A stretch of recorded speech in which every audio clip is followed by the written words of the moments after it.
السلام علیکم پیارے دوستوں، آج میں آپ کو ایک پرندے کا قصہ سناؤں گی جس نے بہت ہی عقل مندی سے قید سے آزادی حاصل کی۔ بغداد کے بازار میں ایک چڑی مار پنجرے میں خوبصورت طوطی لیے گھوم رہا تھا۔ طوطی سے مراد طوطا نہیں بلکہ طوطی ایک خوش نما آواز والا پرندہ ہوتا ہے۔ وہ اس کو فروخت کرنے کے لیے آوازیں لگا رہا تھا۔ نایاب طوطی لے لو، ہندوستان کا طوطی لے لو، بولنے والا گانے والا طوطی لے لو۔ اتفاق سے ایک شامی سوداگر بازار سے گزر رہا تھا۔ اس نے طوطی کو دیکھا تو چڑی مار کر روک لیا کیونکہ اسے طوطی پسند آ گیا تھا۔ بھائی اس طوطی کے کیا دام لوگے؟ سوداگر نے پوچھا۔ جناب، آپ نے طوطی خریدنا ہے یا صرف دام معلوم کرنے ہیں؟ چڑی مار نے پوچھا۔ سوداگر نے مسکراتے ہوئے کہا، بھلے آدمی، مجھ جیسے مصروف سوداگر کے پاس اتنا وقت کہاں ہے کہ محض قیمت معلوم کرنے میں وقت صرف کروں۔ تمہارا طوطی مجھے پسند آ گیا ہے اور میں اسے خریدنا چاہتا ہوں۔ چڑی مار نے جب سنا کہ وہ ایک سوداگر ہے تو لاپرواہی کا انداز اختیار کرتے ہوئے بولا، جائیے صاحب، آپ اس طوطی کو نہیں خرید سکتے۔ کیوں بھائی؟ سوداگر نے حیرت سے پوچھا۔ کیا اس کے دام میری حیثیت سے زیادہ ہیں؟ شاید، چڑی مار بولا۔ کیا آپ اس کے 1,00,000 دینار دے سکتے ہیں؟ 1,00,000؟ سوداگر حیرت سے اچھل کر بولا۔ 1,00,000 دینار کیوں؟ اس میں کیا سرخاب کے پر لگے ہیں؟ اسی لیے تو کہہ رہا ہوں کہ آپ اسے نہیں خرید سکتے، چڑی مار نے منہ بنا کر کہا۔ نہیں، میں اسے ضرور خریدوں گا، سوداگر نے فیصلہ کن انداز میں کہا۔ تم صرف یہ بتا دو کہ آخر تم نے اس کی 20 یا 100 دینار کے بجائے 1,00,000 دینار کیوں بتائی؟ آخر اس میں ایسی کون سی خوبی ہے جو تم اتنی زیادہ رقم مانگتے ہو؟ صاحب، چیز کی قیمت ہی مانگ رہا ہوں، کوئی بھیک تو نہیں مانگتا، چڑی مار نے کہا۔ اس میں 3 بڑی خوبیاں ہیں۔ ارے وہی تو پوچھ رہا ہوں کہ کیا خوبیاں ہیں، آخر مجھے بھی تو پتہ ہونا چاہیے۔ تو سنیے، چڑی مار کہنے لگا۔ پہلی خوبی یہ ہے کہ یہ طوطی بولتا ہے، دوسری خوبی اس کا گانے گانا ہے، اور تیسری بڑی خوبی یہ ہے کہ یہ ہندوستان کا ہے۔ سوداگر بولا، بہت خوب، اور کوئی خوبی؟ اور خوبی یہ ہے کہ اپنی قیمت خود بتاتا ہے، چڑی مار نے کہا۔ اچھا، کیا میں اسے پوچھ سکتا ہوں؟ سوداگر نے حیران ہوتے ہوئے پوچھا۔ بالکل، چڑی مار نے کہا، لیکن شرط یہ ہے کہ یہ جو قیمت بتائے گا آپ کو اس قیمت پر خریدنا پڑے گا۔ مجھے منظور ہے، سوداگر نے مسکرا کر کہا۔ پھر اس نے پنجرے میں بند طوطی سے پوچھا، میاں طوطی، بولو تمہارے کیا دام ہیں؟ صرف 10,000 دینار، طوطی خوشنما آواز میں بولا۔ سوداگر اس کے جواب سے بہت خوش ہوا۔ اس نے چڑی مار کو 10,000 دینار دے کر طوطی خرید لیا اور خوش خوش گھر کو روانہ ہو گیا۔ گھر پہنچ کر اس نے طوطی کے لیے نیا مضبوط اور خوبصورت پنجرہ بنوایا اور طوطی کو پنجرے میں قید کر دیا۔ پھر اس نے طوطی کے لیے چوری کا انتظام کیا۔ طوطی نے چوری کھائی اور خدا کا شکر ادا کیا۔ میاں طوطی، یہ تو بتاؤ کہ تم نے اپنی قیمت اتنی زیادہ کیوں بتائی تھی؟ سوداگر نے طوطی سے سوال کیا۔ طوطی کہنے لگا، میرے آقا، بات دراصل یہ ہے کہ چڑی مار ایک غریب آدمی تھا اور اس کے پاس میرے سوا کوئی پرندہ نہ تھا جسے بیچ کر وہ اپنی گزر اوقات کرتا۔ میں اس کے پاس جتنے دن رہا مجھے پیٹ بھر کر کھانے کو نہ ملا اور نہ ہی عمدہ چیزیں نصیب ہوئیں۔ چنانچہ اس کی امداد کے لیے میں نے اپنی قیمت خود لگائی، کیونکہ اگر وہ خود اتنے دام بتاتا تو کوئی مجھے نہ خریدتا۔ آپ نے خود سوداگر کو بتایا تھا اور مجھے یقین تھا کہ آپ میری منہ بولی قیمت پر مجھے خرید دیں گے۔ یہ ہے اصل ماجرا۔ سوداگر طوطی کے بیان پر بہت خوش ہوا اور ہر طرح سے اس کا خیال رکھنے لگا۔ طوطی آزاد فضاؤں کا پنچھی تھا، پنجرے میں قیدی کی زندگی گزارنا اسے بالکل پسند نہیں تھا، لیکن وہ بے بس تھا۔ سوداگر اسے اچھے اچھے کھانے اور پھل اور میوے کھلاتا تھا، لیکن طوطی آزادی کا پھل چاہتا تھا۔ اگرچہ وہ دن رات سوداگر کا دل بہلاتا تھا، اس سے باتیں کرتا تھا، اسے گانے سناتا تھا، لیکن دل ہی دل میں اپنی قیدی زندگی پر آنسو بہایا کرتا تھا۔ کافی عرصہ گزر گیا۔ ایک دن سوداگر نے تجارت کے سلسلے میں ہندوستان جانے کا ارادہ کیا۔ سفر کا سامان تیار کیا اور رخصت ہوتے وقت اپنے گھر کے سب کنیزوں غلاموں سے باری باری پوچھا، ہندوستان سے تمہارے لیے کیا لاؤں؟ ہر ایک نوکر نے اپنی اپنی پسند بتائی۔ سوداگر نے سب سے وعدہ کیا کہ وہ ان کی پسند کی چیزیں ضرور لائے گا۔ پھر وہ طوطی کے پنجرے کے پاس آیا۔ پیارے طوطی، تم سے جدا ہونے کو جی نہیں چاہتا، لیکن مجبوری ہے، اس نے طوطی سے کہا۔ لیکن مالک اب کہاں جا رہے ہیں؟ طوطی نے پوچھا۔ تمہارے وطن ہندوستان، سوداگر نے مسکراتے ہوئے کہا۔ تم بتاؤ تمہارے لیے ہندوستان سے کیا لاؤں؟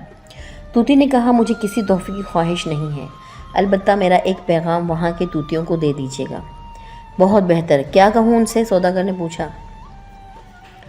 طوطی کہنے لگا، جب آپ وہاں کے طوطیوں کو دیکھیں تو ان سے میرا حال بیان اس طرح سے کیجیے گا کہ تمہاری قوم کا فلاں طوطی جو تم سے ملاقات کی خواہش رکھتا ہے بدقسمتی سے میری قید میں ہے، اس نے تمہیں سلام کہا ہے اور تم سے اپنی آزادی کا مشورہ مانگا ہے۔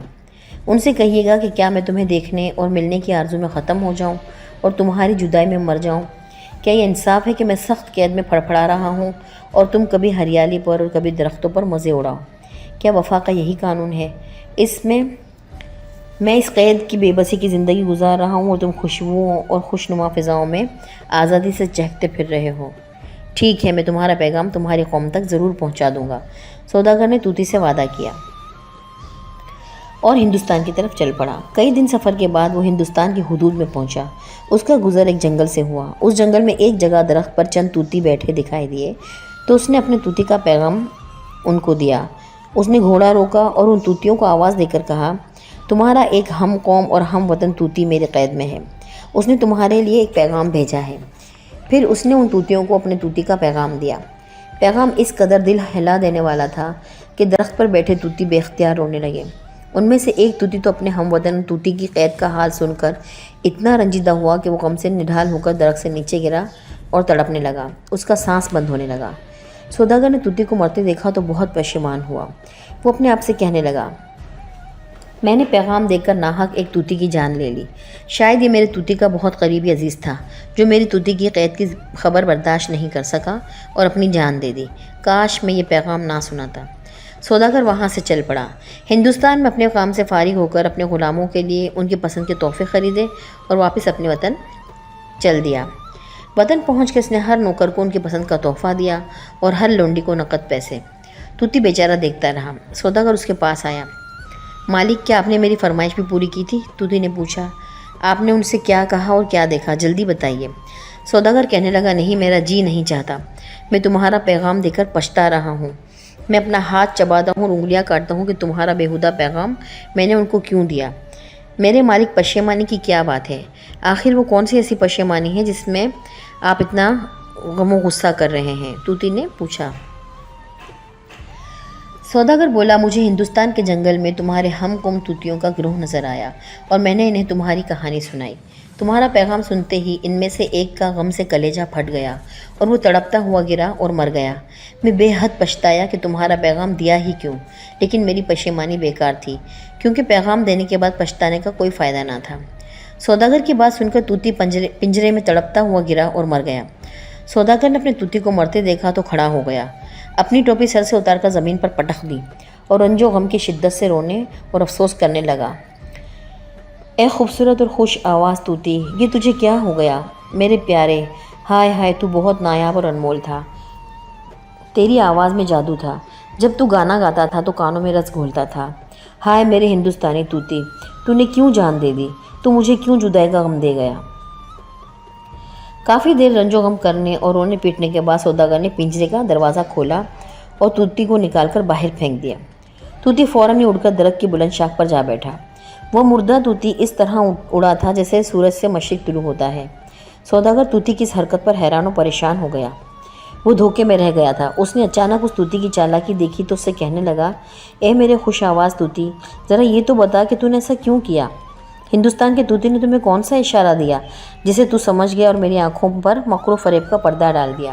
تو نے ایسی چال چلی ہے کہ مجھے جلا کر اپنی آزادی کی روشنی حاصل کر لی۔ طوطی نے ہنس کر کہا، میرے ہم وطن طوطی نے میرا پیغام سن کر تڑپ کر گرنے اور مرنے کی حرکت سے مجھے نصیحت کی تھی کہ میں گانے اور بولنے کے بجائے دل کو خوش کرنے والے عمل چھوڑ دوں، کیونکہ میں اپنی خوش آواز اور شیریں گفتار کے سبب سے ہی گرفتار ہو کر تیرا قیدی بنا تھا۔ اس طوطی نے صرف مجھے نصیحت کرنے کے لیے خود کو مردہ بنا لیا تھا۔ گویا اس نے مجھے پیغام دیا کہ اے پرندے، تو جو عام و خاص کا دل بہلانے والا گلوکار ہے، قید سے نجات حاصل کرنے کے لیے مردہ بن جا۔ اس کے بعد طوطی نے سوداگر کو سلام کیا اور کہا، بس اب خدا حافظ میرے مالک، میں آپ کو الوداع کہتا ہوں۔ آپ نے مجھ پر بہت مہربانی کی اور کرم کیا کہ مجھے اس بے بسی کی قید سے آزاد کر دیا۔ سوداگر بیچارے نے ٹھنڈا سانس لیا اور کہنے لگا، جا خدا حافظ، تو جاتے جاتے مجھے ایک نیا راستہ دکھا گیا ہے۔ تیرا یہ عمل میرے لیے بہترین نصیحت ہے۔ طوطی اپنے وطن کی طرف اڑنے لگا۔ کافی عرصے بعد وہ سفر کی مشکلات برداشت کرتا ہوا اپنے وطن پہنچا اور آرام اور آسائش سے آزادی کی زندگی بسر کرنے لگا۔